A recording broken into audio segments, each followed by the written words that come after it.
وبركاته. الحمد لله رب العالمين والعاقبة للمتقين والصلاة والسلام على أشرف الأنبياء والمرسلين وعلى آله وصحبه أجمعين ومن تبعهم بإحسان إلى يوم الدين. أما بعد فأعوذ بالله من الشيطان الرجيم. ومن الناس من يقول آمنا بالله وباليوم الآخر وما هم بمؤمنين. آج کی ہفتہ واری اصول ثلاثہ کی اس کلاس میں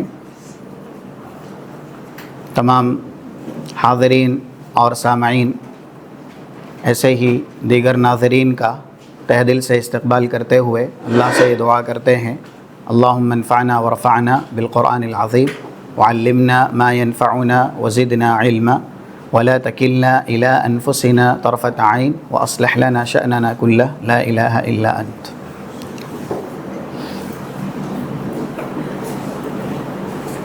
ارکان ایمان میں الرکن الخامس جی نہیں الایمان بالیوم الآخر. الرکن الخامس پانچواں جو رکن ہے ایمان بالارکان کا یا ارکان الایمان کا، وہ ہے یوم آخرت پہ ایمان لانا.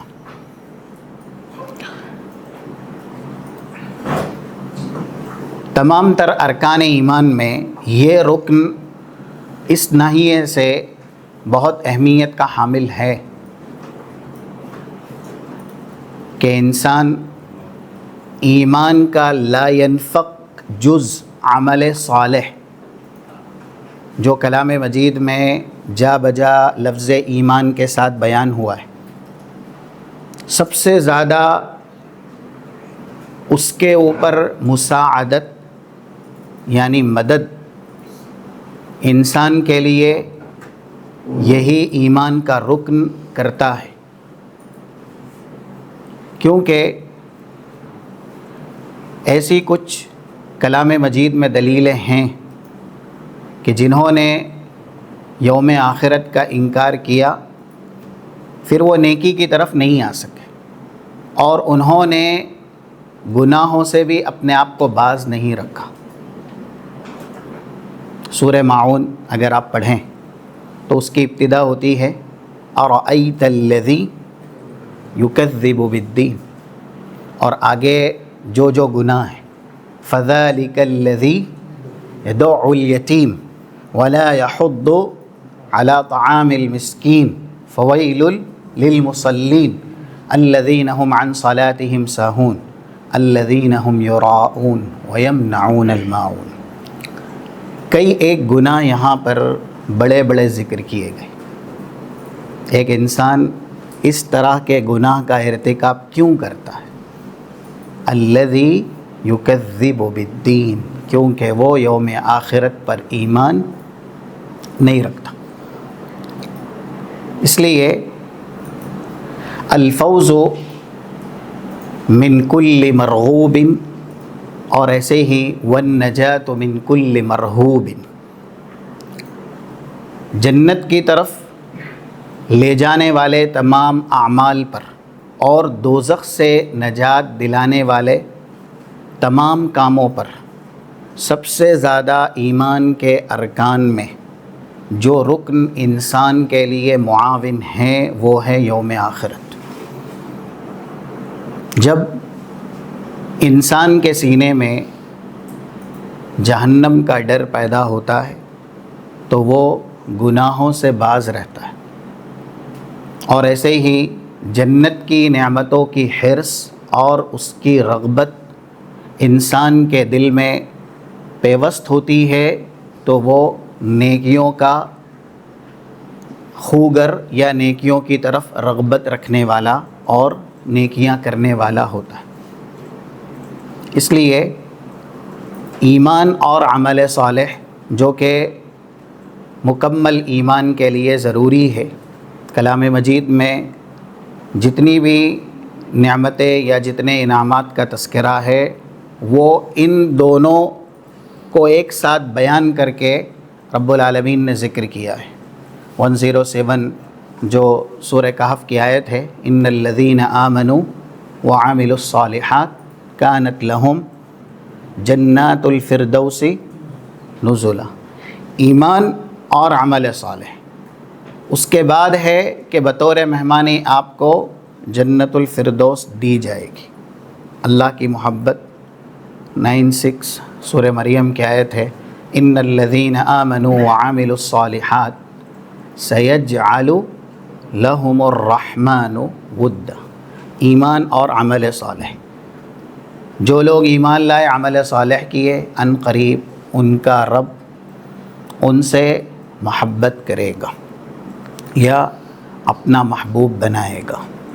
اور ایسے ہی 7:5 سورہ طٰہٰ کی جو آیت ہے، وَمَن يَأْتِهِ مُؤْمِنًا قَدْ عَمِلَ الصَّالِحَاتِ فَأُولَئِكَ لَهُمُ الدَّرَجَاتُ الْعُلَىٰ، جو اللہ کے پاس مومن بن کے آیا اس حال میں کہ اس نے نیک اعمال کیے ہیں، اس کے لیے تمام تر بلند و بالا درجات ہیں، جنات عدن يدخلونها تجری من تحتها الانہار وذلك جزاء من تزکیٰ۔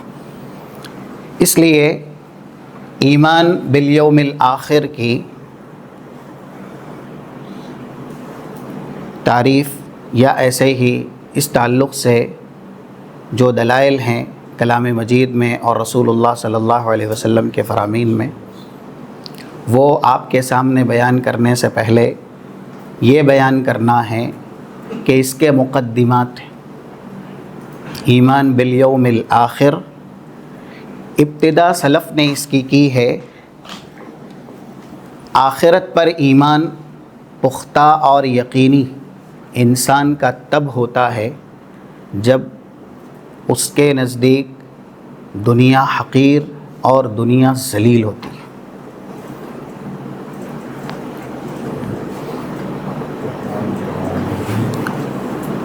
یحییٰ بن معاذ بڑے تابعین ہیں، ان کا ایک قول ہے، لا یزال دینک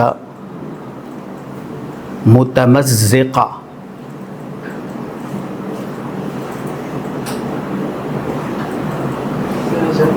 لا یزال دینک متمزقا ما دام قلبک بحب الدنیا متعلقا۔ اس کا معنی یہ ہے، انسان کا دین شیطان چکنا چور کرتے ہی رہتا ہے۔ لا یزال دینک متمزقا ما دام قلبک بحب الدنیا متعلقا، جب تک اس کے سینے میں یا اس کے دل میں دنیا کی محبت رہتی ہے، اس کا دین شیطان کے لیے آسان ہے کہ اس کو چکنا چور کرے یا ایسے ہی دین سے اس کو ورغلائے، دین سے اس کو پھیر دے۔ اسی لیے حضرت علی رضی اللہ تعالی عنہ کا مشہور قول جو امام بخاری نے بیان کیا دنیا کی حقارت کے تعلق سے اور آخرت کی رغبت کے تعلق سے، 6417 صحیح بخاری کتاب الرقاق میں اس حدیث سے پہلے یہ قول موجود ہے، ارتحلت الدنیا مدبرہ وارتحلت الآخرۃ مقبلہ۔ انسان جیسے جیسے دنیا گزارتا ہے اس کی دنیا پیچھے جاتی ہے، یعنی آپ کا ہر لمحہ آپ کو زندگی سے دور اور موت سے قریب کرتا ہے۔ تو یہ یقین رکھنا کہ ارتحلت الدنیا مدبرہ، دنیا جس کے پیچھے انسان بھاگ رہا ہے وہ انسان کو پیچھے چھوڑ رہی ہے، اور وارتحلت الآخرۃ مقبلہ، انسان جیسے جیسے وقت گزارتا ہے اس کی آخرت اس سے قریب آتی ہے اور اس کی دنیا اس سے دور جاتی ہے۔ وَلِكُلِّ وَاحِدَةٍ مِّنْهُمَا بَنُونَ، ان دونوں کے چاہنے والے ہیں۔ فَكُونُوا مِنْ أَبْنَاءِ الْآخِرَةِ وَلَا تَكُونُوا مِنْ أَبْنَاءِ الدُّنْيَا۔ یہ لب لباب ہے الایمان بالیوم الآخر کا، کہ ہمارا ایمان یوم آخرت پر پختہ کب ہوگا؟ جب دنیا کی تحقیر یا ایسے ہی اس کی تذلیل یا اس کی حقارت اور اس کی ذلت ہمیں معلوم ہوگی۔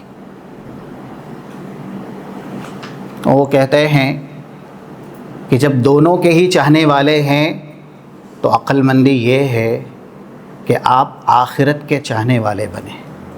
فَإِنَّ الْيَوْمَ عَمَلٌ وَلَا حِسَابٌ، آج عمل کی گنجائش ہے کیونکہ حساب کل ہونے والا ہے۔ وَغَدًا حِسَابٌ وَلَا عَمَلٌ، اور کل کیا ہوگا؟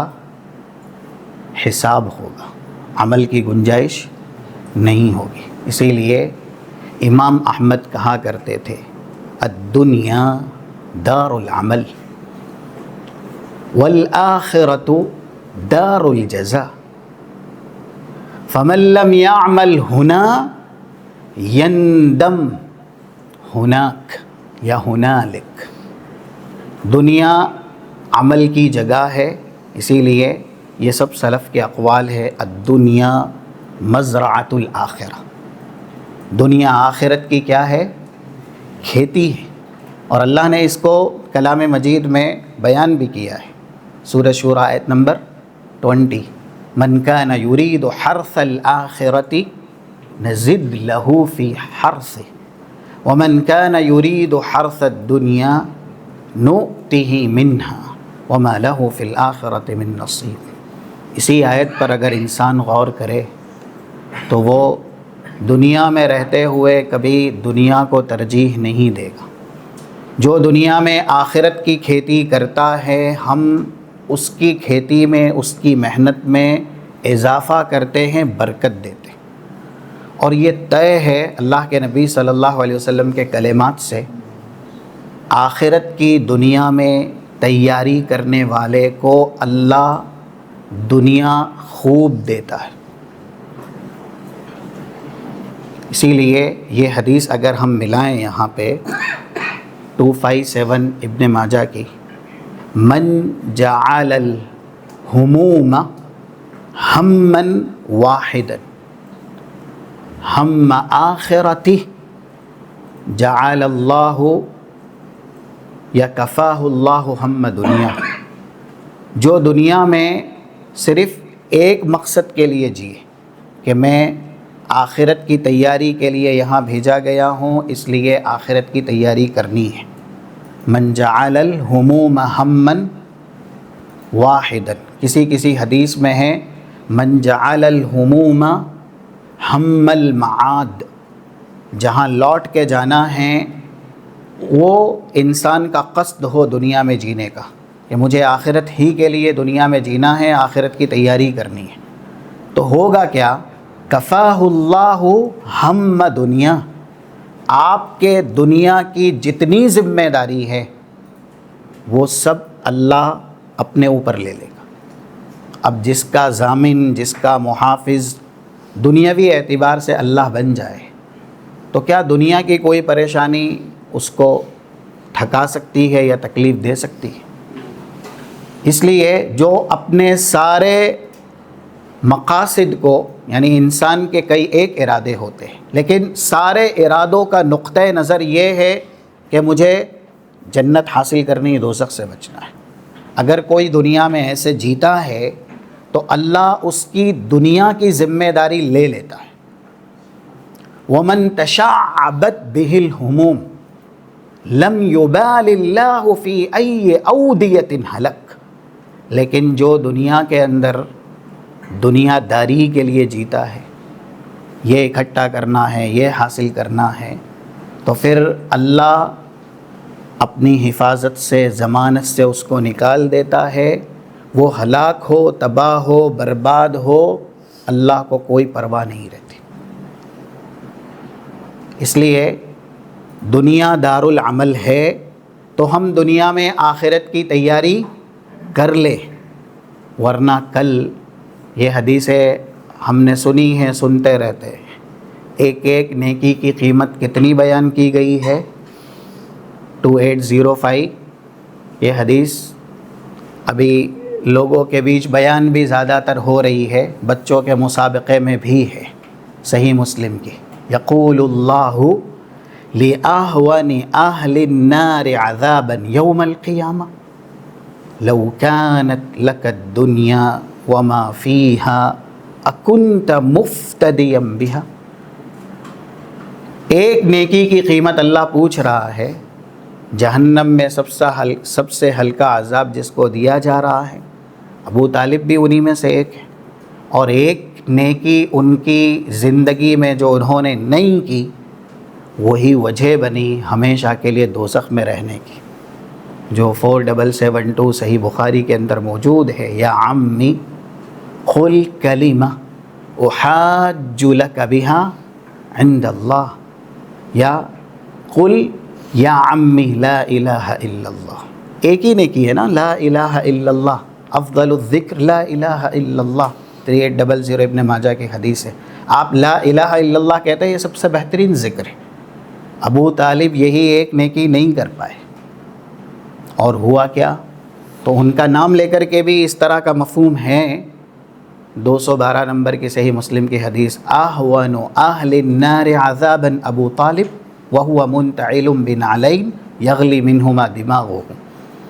سب سے ہلکا عذاب جن کو دیا جائے گا اس میں ایک نام ابو طالب کا ہے.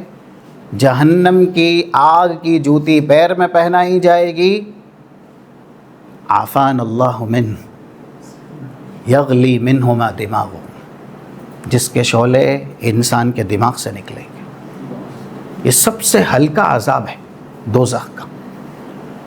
تو ایک نیکی جس نے نہیں کی، اللہ اس کو پوچھ رہا ہے آج اگر تجھے یہ اختیار دیا جائے، ہوگا نہیں ایسا، لیکن اس کو اللہ احساس دلا رہا ہے نیکی کا، کہ جب نیکی کرنی تھی، دارالعمل تھا، تب تو نے یہاں کی تیاری نہیں کی. لو کانت لک الدنیا وما فیہا. آج اگر تجھے پوری دنیا کی بادشاہت دی جائے اور تجھ سے یہ مطالبہ کیا جائے کہ ایک نیکی کے بدلے کیا پوری دنیا کی بادشاہت تو دینے کو تیار ہے؟ فیقول نعم. تو یہ حدیث کے الفاظ ہیں 2805 صحیح مسلم کے. وہ بندہ کہے گا ہاں اللہ، میں پوری دنیا کی بادشاہت ایک نیکی کے بدلے دے دوں گا. اندازہ کریں کہ ایک نیکی بھی پوری دنیا کی بادشاہت سے زیادہ ہے. اسی لیے حضرت حسن بصری اپنے شاگردوں کو کہتے تھے، ادرکت قوما کانت الدنیا عندهم اہون من التراب تمشون علیہ. میں نے ملاقات کی ہے ایسے اشخاص اور ایسے افراد سے، یعنی صحابہ اکرام سے، جن کے نزدیک دنیا وما فیہا کی حیثیت کیا ہوتی تھی. یہ مٹی جس پر تم چلتے ہو نا، اس کی بھی حیثیت ہوتی تھی ان کے نزدیک. اس سے بھی زیادہ ذلیل تھی پوری دنیا صحابہ کے نزدیک. اسی لیے امام سفیان ابن عیینہ، ان کا مشہور قول بھی ہے، جو کہتے تھے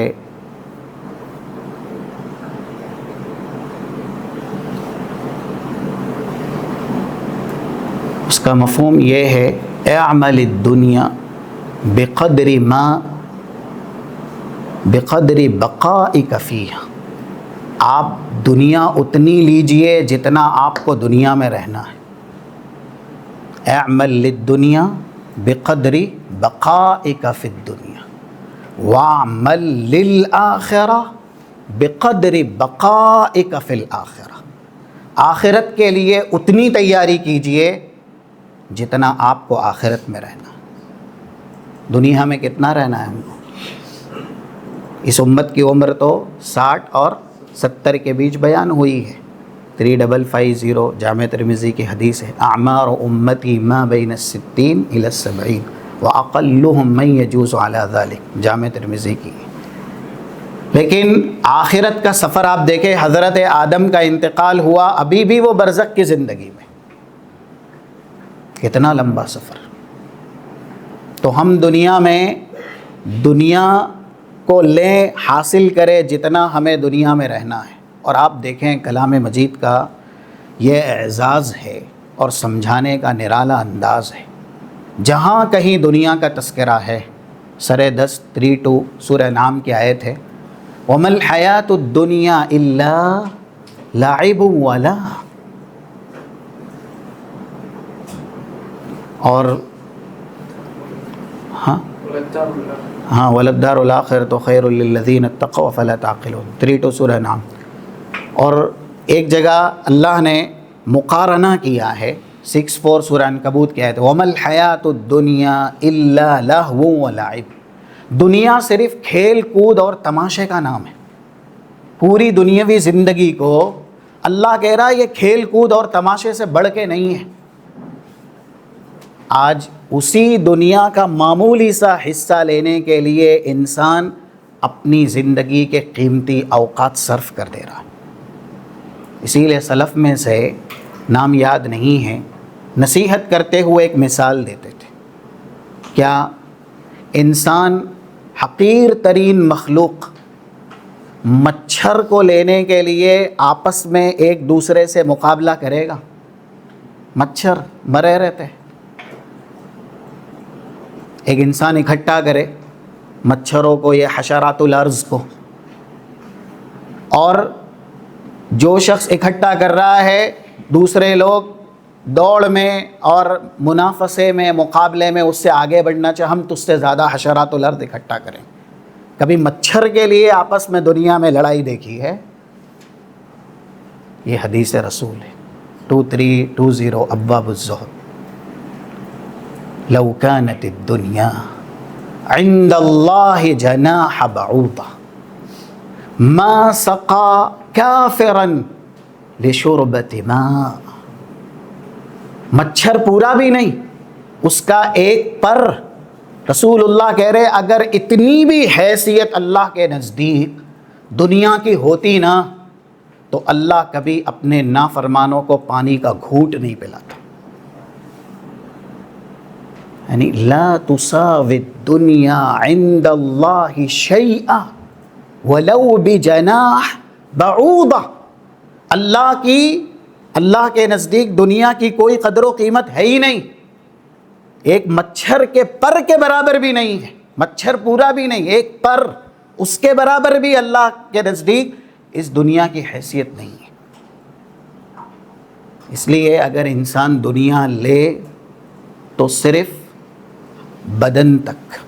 قارب الدنیا ببدنک. آپ دنیا سے جڑیے ظاہر تک، دنیا کو اپنے دل میں، اپنے ذہن میں آنے مت دیجیے. دنیا کی جگہ دل نہیں ہے، بلکہ دل کی جگہ آخرت ہے. تو ایک مچھر کے پر کے برابر بھی حیثیت پوری دنیا کی نہیں ہے.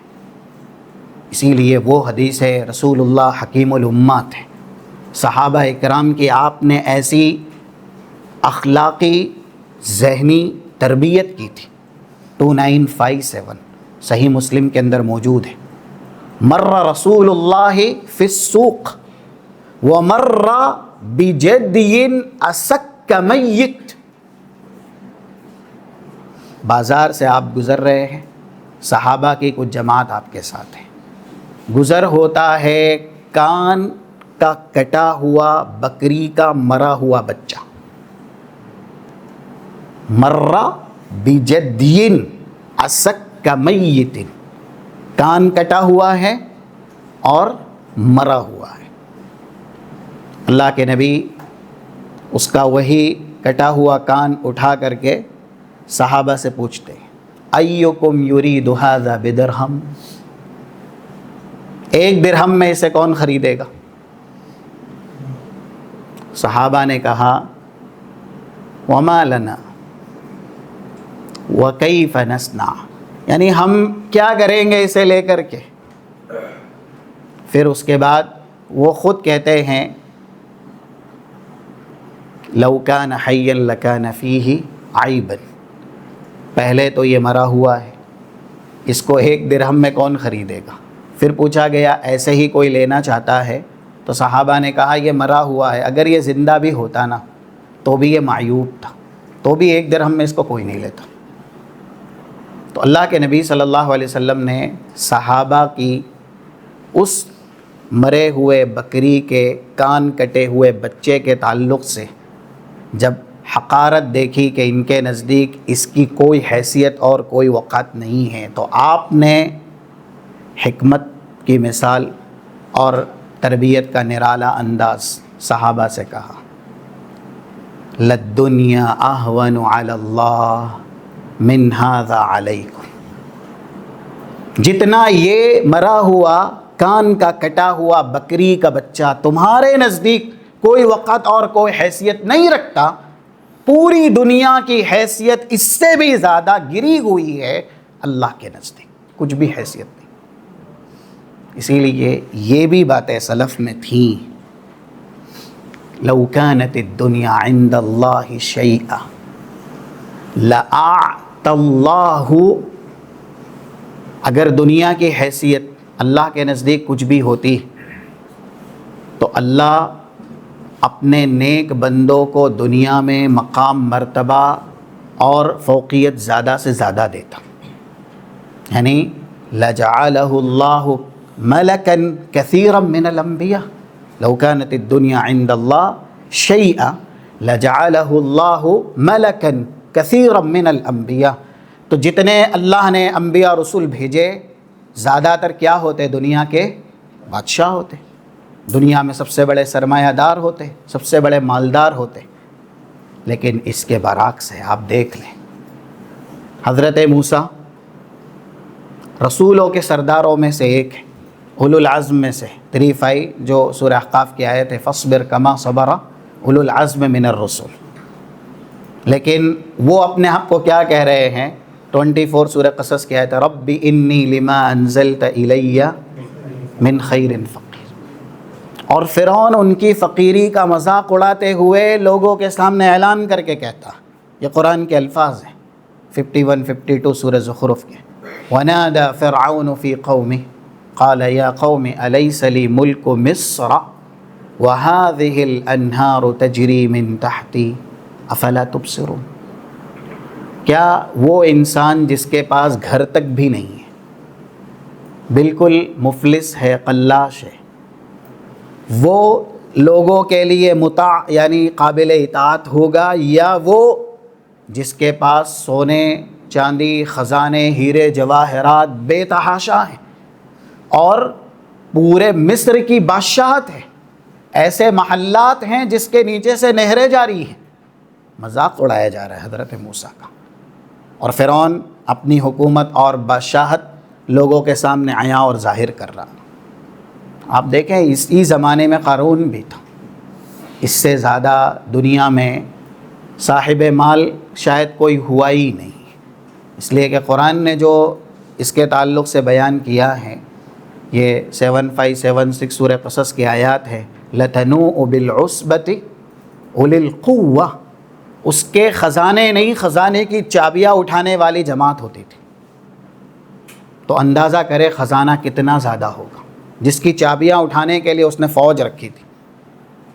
ایک طرف حضرت موسیٰ ہیں، دوسری طرف فرعون بھی ہیں، دوسری طرف قارون بھی ہے. دنیا جاؤ حشمت کے اعتبار سے یا ایسے ہی مالداری اور سرمایہ داری کے اعتبار سے کس کو دی گئی؟ حضرت موسیٰ کو دی گئی یا فرعون اور قارون کو دی گئی؟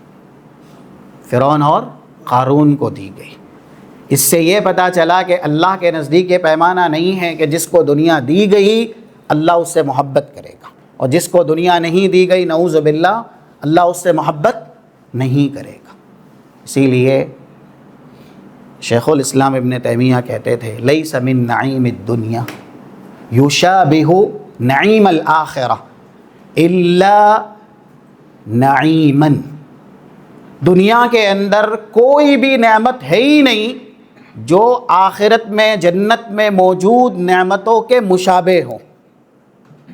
نام ایک ہو سکتا ہے ورنہ مشابہت تو دور دور تک نہیں ہے، لیکن ایک نعمت ہے جو دنیا میں ہے اور وہ آخرت میں بھی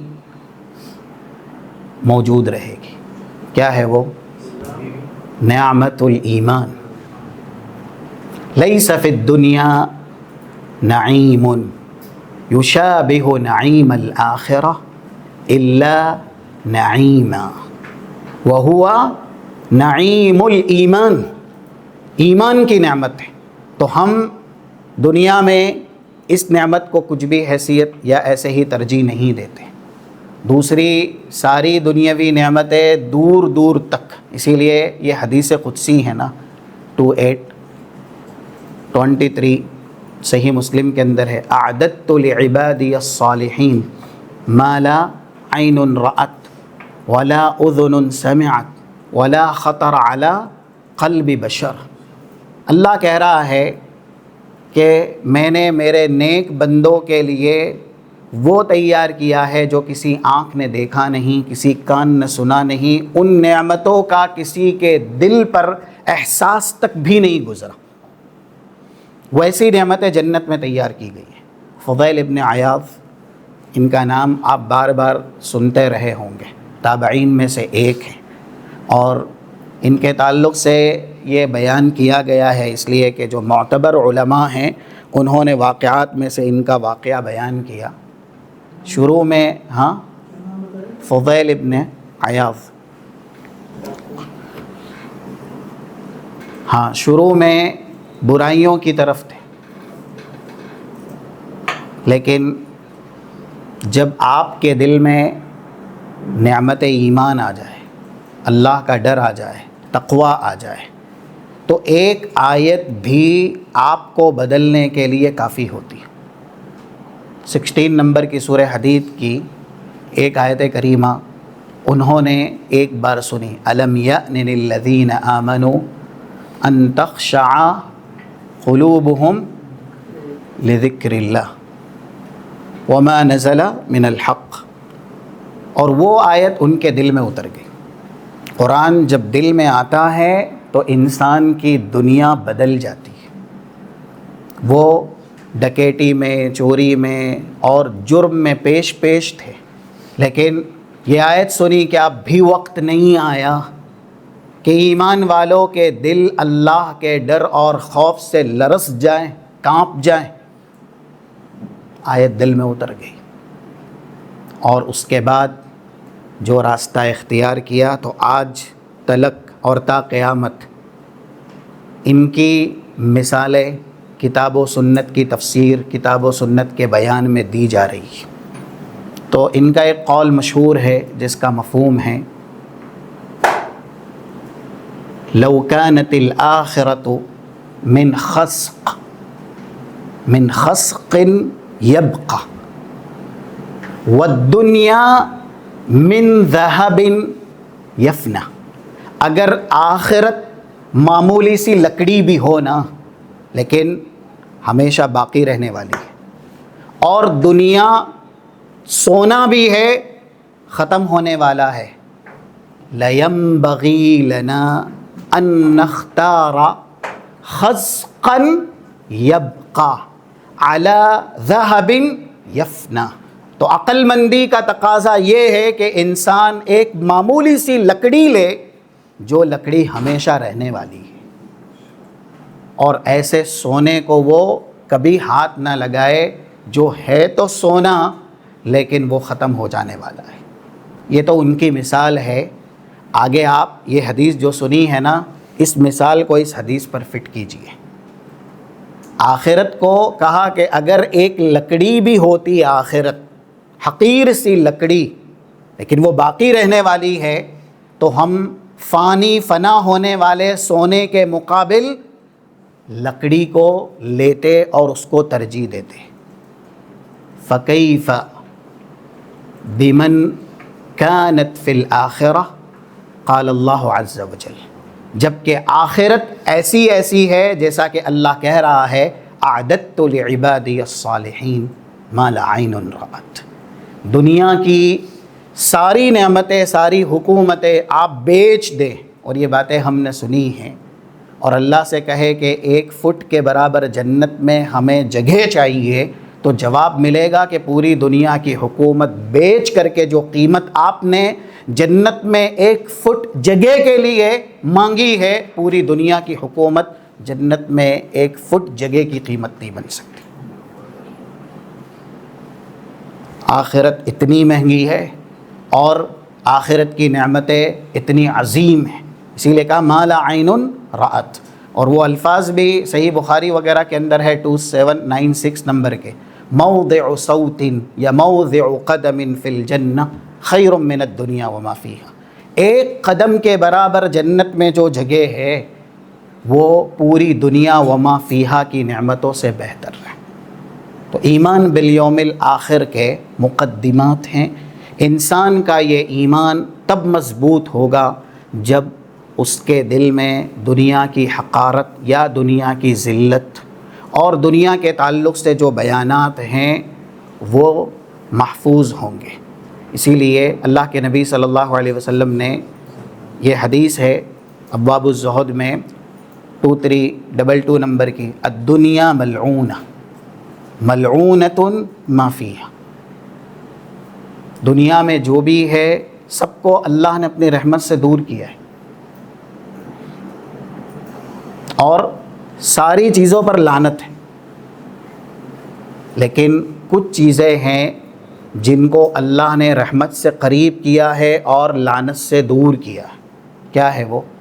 الا ذکر اللہ وما والا، اللہ کا دین، اللہ کا ذکر.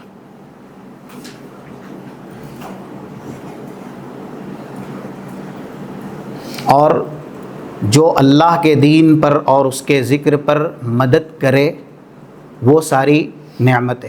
مثلا انسان دنیا میں مال دیا جائے، اگر مال اللہ کے ذکر سے نہیں روکتا ہے تو اس کے اوپر لعنت نہیں ہے. لیکن وہی اگر اس آیت کی تصدیق ہے جو 9 نمبر کی سورہ منافقون میں، یا ایھا الذین آمنوا لا تلہکم اموالکم ولا اولادکم عن ذکر اللہ، تمہارا مال یا تمہاری اولاد اللہ کے ذکر سے تمہیں غافل نہ کرے. اگر یہی بڑی بڑی نعمتیں جو زینت الدنیا ہیں اللہ کے دین سے دور کرے تو وہ نعمت نہیں ہے، نقمت ہے، عذاب ہے. اور واقعی جن کو اللہ نے دیا ان کے بارے میں کہا بھی کہ ہم نے یہ عذاب بنایا ہے. منافقین کو یہ 2 نعمت دی گئی تھی. 55 نمبر کی آیت ہے سورہ توبہ کی، فلا تعجبک اموالہم ولا اولادہم انما یرید اللہ لیعذبہم بہا فی الدنیا. اللہ کے نبی آپ منافقین کے زیادہ مال اور ان کی زیادہ نعمت اولاد سے تعجب نہ کریں. ہم نے دنیا میں ان کو زیادہ مال، زیادہ اولاد اس لیے دیا کہ ہم دنیا میں ہی یہ نعمتیں ان کے لیے عذاب بنا دیں گے. تو پوری دنیا اللہ کے نزدیک قابل لعنت ہے. صرف جو نعمتیں آپ کو اللہ کے ذکر پر مددگار بناتی ہیں یا اللہ کے دین پر آپ کی مدد کرتی ہیں وہی آپ کے لیے نعمت ہے، بقیہ جو بھی ہے وہ نقمت ہے. اور یہ آخری بات ہے وقت جی. حقارت دنیا کے تعلق سے اللہ کے نبی صلی اللہ علیہ وسلم کی کچھ حدیثیں ہیں جس میں یہ کہا گیا ہے کہ دنیا کی مثال یہ ہے. 2151 الترغیب والترہیب کی ہے. حضرت ضحاک نامی ایک صحابی تھے. اللہ کے نبی صلی اللہ علیہ وسلم نے جب ایک بار ان سے پوچھا ما طعامک، آپ کا کھانا کیا ہے، تو انہوں نے کہا اللحم واللبن، اس لیے کہ یہ بہترین کھانا تھا اس زمانے کا. پھر اس کے بعد دوسرا سوال کیا الی ما یصیر یا الی ما تصیر، یہ کھانا جو بہترین سا بہترین ہے کھانے کے بعد ہو کیا جاتا ہے، اس کا انجام کیا ہے. تو صحابی کا جواب تھا کہ یہ معقول ہے، آپ بھی اس تعلق سے جانتے ہیں۔ تو اللہ کے نبی صلی اللہ علیہ وسلم نے کہا فَإِنَّ اللَّهَ ضَرَبَ لِلدُّنْيَا مَا يَخْرُجُ مِنِ ابْنِ آدم، جو ابن آدم کا فضلہ ہے، نجاست، گندگی، جسے انسان بہت نفرت کرتا ہے، وہی مثال اللہ نے دنیا کی بنائی ہے۔ یہ صحیح حدیث۔ اسی لیے ایک آپ کی دعا میں اس طرح کے الفاظ بھی ہیں، کیونکہ بسا اوقات انسان کے لیے دنیا یا دنیا کی نعمتیں عذاب بھی بن سکتی ہیں، اور جس کو جتنی نعمت دی گئی ہے کل حساب بھی اتنا ہونا ہے۔ تو اللہ کے نبی صلی اللہ علیہ وسلم دعا کرتے ہیں، ابن حبان کی حدیث میں ہے 208 نمبر کی، اللہم من آمن بک وشہد انی رسولک، اللہ جو تجھ پر ایمان لائے، یعنی تیری الوہیت کا اقرار کرے، میری رسالت کا اقرار کرے، حبب الیہ لقاءک، تو اپنی ملاقات اس کے لیے محبوب بنا دے، وسہل علیہ قضاءک، اور تیرا فیصلہ اس کے لیے آسان سے آسان کر دے۔ اب یہ جو تیسرا لفظ ہے نا، یہ بتلاتا ہے کہ اہل ایمان کے لیے آخرت دنیا کے مقابل بہتر ہے۔ وَأَقْلِلْ لَهُ مِنَ الدُّنْيَا، اس کے لیے دنیا کم سے کم دے۔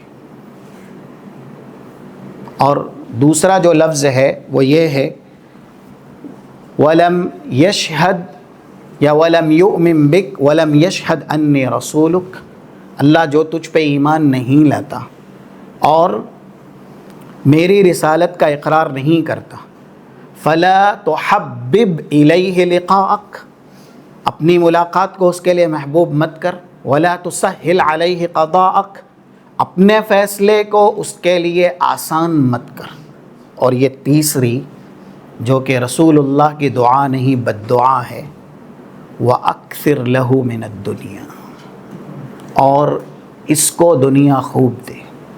تو اگر دنیا بطور نعمت ہم اور آپ کو ملتی ہے حلال طریقے سے تو یہ اللہ کا انعام ہے، جیسا کہ ابھی بتلایا گیا۔ وہ دنیا جو آپ کو آپ کے دین سے دور نہیں کرتی بلکہ آپ کے دین پر مددگار بنتی ہے، تو ربنا آتنا فی الدنیا حسنہ وفی الآخرۃ حسنہ وقنا عذاب النار۔ لیکن زیادہ تر نام و نہاد اہل اسلام کو اگر آج ہم دیکھیں تو ان لوگوں کی دنیا کس قدر غالب ہے، یعنی دنیا کے حصول کے لیے ان کے پاس اوقات کتنے ہیں۔ مثلا دنیا میں ہی اگر سفر کرنا ہے، ٹرین کا ہے، فلائٹ کا ہے، تو کیا وہ سفر کبھی بھی کسی کا مس ہوتا ہے؟ الا ماشاء اللہ، احتیاط کے ساتھ، اور انسان جتنے بھی ذرائع ہیں ان سب کو اختیار کر کے کہ دنیا کا نقصان ہمارا نہ ہو۔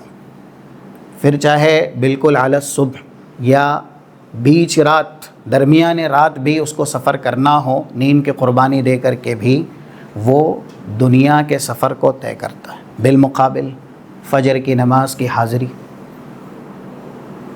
یعنی ایک طرف چند پیسوں کا نقصان ہے دنیاوی، انسان اس سے بچنے کے لیے نیند قربان کرتا ہے، اور دوسری طرف جنت ہے، جنت چھوڑ رہا ہے نیند پانے کے لیے، جنت کے لیے وہ نیند کی قربانی نہیں دیتا۔ اکثر دیکھا جاتا ہے جو حالات بر صغیر کے ہیں، یعنی والدین جب دن چھوٹا رہتا ہے تو مدرسہ ہے یا اسکول ہے، بچوں کو تیار کرنے کے لیے صبح صبح اذان فجر سے پہلے بھی اٹھ جاتے ہیں، اس لیے کہ ان کی دنیاوی تعلیم کا مسئلہ ہے۔ لیکن وہی والدین ہیں نہ اپنے لیے جگتے ہیں نہ اپنی اولاد کے لیے جگتے ہیں فجر کے وقت۔ تو کیا رسول اللہ صلی اللہ علیہ وسلم کا یہ فرمان مروا اولادکم بالصلاۃ وہم ابناء 7 سنین، یعنی ایک دن اسکول یا مدرسہ نہ چھوٹے، اس کے لیے والدین علی الصبح جگتے ہیں، نیند کی قربانی دیتے ہیں، سب کچھ تیار کرتے ہیں۔ فجر کی نماز جو فرض ہے اس کا تو مرتبہ بیان ہی نہیں ہوا، لیکن جو 2 رکعات سنت ہے اس کا یہ مرتبہ ہے۔ 725 صحیح مسلم کا، رکعتا الفجر خیر من الدنیا وما فیہا، ایک حصہ دنیا کا لینے کے لیے ایک دن کی کلاس ہے، وہ اس کا نقصان آپ بچوں کا برداشت نہیں کرتے، نیند کی قربانی دیتے اور فجر کے وقت اٹھتے ہیں، لیکن یہ 2 رکعات پوری دنیا کی حکومت اور بادشاہت سے بڑھ کے ہیں جو فجر کی 2 رکعات سنت ہیں، اس کی طرف کوئی توجہ نہیں ہے۔ اس لیے ایک یہ فرمان ہے اللہ کے نبی صلی اللہ علیہ وسلم کا 708 صحیح ابن حبان میں، یہ ہم اور آپ کو کرنا چاہیے۔ من احب دنیا اضر بآخرتہ، جو آدمی زیادہ دنیا کو پسند کرتا ہے پھر وہ آخرت میں خسارے اور نقصان کا شکار ہوتا ہے۔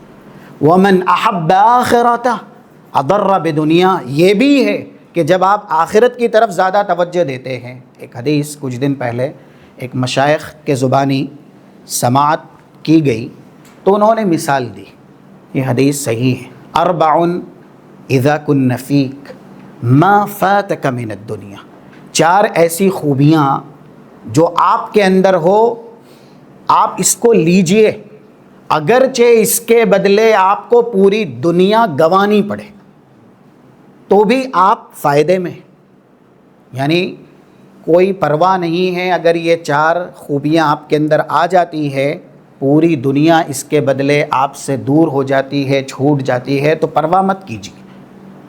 جس میں یہ الفاظ ہیں جیسا کہ صدق و حدیث، سچ بولنا، عفت فی طعمت، پاکیزہ غذا، اور حسن و خلیقت، بہترین اخلاق، اور ادا و امانہ، امانت کی ادائیگی، یہ 4 صفات ہیں۔ اب ایک جو تاجر ہے جس کی تجارت بڑی وسیع ہے، بڑی عریض ہے، اس کے لیے ایک چیلنج ہے، جھوٹ بولوں گا تو بہت بڑا منافع ہوگا، لیکن اگر سچ بولوں گا تو بہت بڑا نقصان ہوگا۔ تو اللہ کے نبی صلی اللہ علیہ وسلم ہم اور آپ کو کیا ترغیب دے رہے ہیں؟ صدق و حدیث، آپ سچائی کو لازم پکڑیے۔ ما فاتک من الدنیا، اگر پوری دنیا بھی آپ سے فوت ہو جا رہی ہے تو بھی آپ اس کی پرواہ مت کیجیے، اس لیے کہ یہ خوبی آپ کو جنت دلائے گی، آخرت دلائے گی۔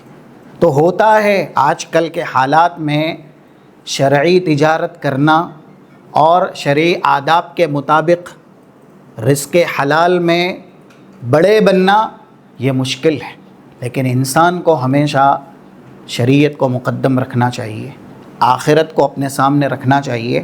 تو یہ حدیث کا جو دوسرا جملہ ہے، ومن احب آخرتہ اضر بدنیا، جو آدمی آخرت کو پسند کرے گا اس کی دنیا اس سے دور ہوگی، اس کو دنیاوی نقصان اٹھانا پڑے گا۔ اگر اس جملے کو ہم صحابہ کرام کے مکی حالات پر بھی منطبق کریں، حضرت بلال کے ساتھ کیا ہوا، حضرت صہیب رومی کے ساتھ کیا ہوا، خود رسول اللہ صلی اللہ علیہ وسلم کے ساتھ شیب ابی طالب میں کیا ہوا، اور جس وقت صحن کعبہ میں نماز پڑھ رہے تھے آپ کے جسم اطہر پر نعوذ باللہ جو اونٹ کی اوجڑی رکھی گئی، یہ سب کیا تھا؟ آپ نے کتنے آلام، مصائب، تکالیف دنیاوی اعتبار سے برداشت کی، کس لیے؟ یہ سب دنیا کا نقصان ہی ہے نا۔ اگر لا الہ الا اللہ کی تبلیغ نہ کرتے تو آپ کا مرتبہ کیا تھا، آپ کا مقام کیا تھا؟ آپ ان میں سب سے بہتر تھے، سب سے اعلیٰ تھے، لیکن جیسے ہی لا الہ الا اللہ کی تبلیغ کی اور لوگوں کو آخرت کی طرف بلایا، تو جو آخرت چاہتا ہے یا آخرت سے محبت کرتا ہے، اضر بدنیا، اس کی دنیا اس سے دور ہوتی ہے یا دنیا میں اس کو نقصان ہوتا ہے، لیکن اللہ اس نقصان پر صبر کی صلاحیت بھی دیتا ہے۔ اسی لیے اللہ کے نبی نے یہ حدیث بیان کر کے آخری نتیجہ بیان کیا، فآثروا ما يبقى على ما يفنى، اے عقل مندو، جو باقی رہنے والا جہاں ہے اسے ہمیشہ ترجیح دینا ایسے جہاں پر جو ختم ہو جانے والا ہے. ختم ہو جانے والا جہاں کون سا؟ دنیا ہے. تو دنیا کی نعمتوں پر ہمیشہ آخرت کی نعمتوں کو، یا دنیا پر آخرت کو ہمیشہ ترجیح دینا، کیونکہ آخرت باقی رہنے والی. اور یہ آخری حدیث 1817 سلسلہ صحیحہ میں، اس میں بھی ایسے ہی کچھ الفاظ ہیں. حلوۃ الدنیا مرۃ الآخرہ. بسا اوقات دنیا کی مٹھائی انسان کے لیے آگ کے انگارے کا سبب بنتی ہے. یعنی دنیا جن کو خوب دی گئی، دین نہیں ملا، تو پھر ان کا ٹھکانہ کیا ہے؟ اب ابو جہل ہے، کیا تھا؟ سردار. ولید بن مغیرہ، اور اسی طریقے سے دوسرے جو سرداران مکہ تھے، یا ابھی جن کا نام لیا گیا، فرعون ہے، قارون ہے، حامان ہے. حلوۃ الدنیا، دنیا ان کو اللہ نے خوب دی، لیکن آخرت مرۃ الآخرہ، آخرت میں ان سے خطرناک عذاب کن کو دیا جائے گا. ومرۃ الدنیا حلوۃ الآخرہ. کہیں کہیں آج بھی ایسا ہے کہ اسلام اور دین کی وجہ سے، یا منہج سلیم صراط مستقیم پر قائم رہنے کی وجہ سے بہت سے لوگوں کا عرصہ حیات تنگ کر دیا گیا ہے ایسا. لوگوں کو اس لیے نہیں جینے دیا جاتا کہ وہ توحید پرست ہیں. خاص کر کے گاؤں وغیرہ کے کچھ حالات ہیں کسی جگہ کے، ان کا گھر سے باہر نکلنا یہ تک بھی دشوار کر دیا گیا. پورا عرصہ حیات تنگ کر دیا گیا ہے. کیوں؟ صرف اور صرف توحید کی وجہ سے، صحابہ اکرام کے عظمت کی وجہ سے، منہج سلیم فکر مستقیم پر قائم اور ثابت رہنے کی وجہ سے.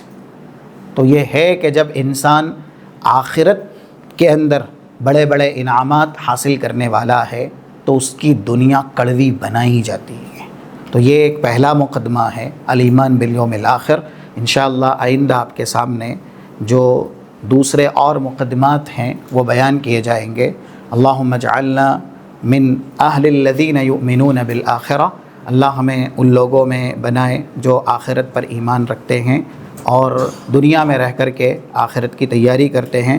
وجعلنا ممن الذین یستمعون الذکر یا یستمعون القول فیتبعون احسنہ اولئک الذین ہداہم اللہ واولئک هم اولو الالباب. صلی اللہ علی نبینا محمد وعلی آلہ وصحبہ اجمعین. سوال ہے کسی کے پاس تو کر سکتا ہے. شیخ یہ آپ نے بتایا کہ دنیا اور آخرت، اس کا ریفرنس 709 ابن حبان.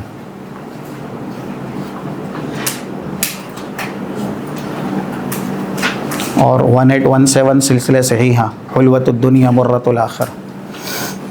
یہ دعا ایک بار دوبارہ بولیں. اللہم من آمن بک وشہد انی رسولک حبب الیہ لقاءک وسہل علیہ